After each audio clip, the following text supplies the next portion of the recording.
Good afternoon বন্ধুরা, আশা করছি তোমরা ভালো আছো। প্রথমেই যে কথাটা বলে রাখি, আমি রোজ লাইভে আসি 8:30টার মধ্যে। তোমরা কিন্তু যারা যারা জানো না তারা অবশ্যই অবশ্যই তোমরা আমার লাইভে অ্যাটেন্ড করো। আজ লাইভে হবে মিষ্টির বর্ষণ।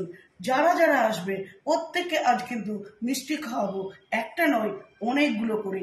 তার কি কারণ, তার কি রিজন আছে সেগুলো অবশ্যই বলে দেবো। সো তোমরা কিন্তু অবশ্যই অবশ্যই অ্যাটেন্ড করো আমার লাইভে ঠিক 8:30টার আগে। আজকে রান্না হয়েছে ভাত, তার সঙ্গে রয়েছে সজনের শাক, তার সঙ্গে রয়েছে সজনে ডাঁটা চচ্চড়ি, তার সঙ্গে রয়েছে ভেন্ডির চচ্চড়ি, তার সঙ্গে রয়েছে মাছের ঝোল অ্যান্ড আমের চাটনি। লাস্ট পথে জল খেয়ে নিও, জল না খেলে কিন্তু ডিহাইড্রেশন হয়ে যাবে। জল অবশ্যই খেও। আর তোমরা প্রত্যেকেই না সুস্থ থেকো, ভালো থেকো।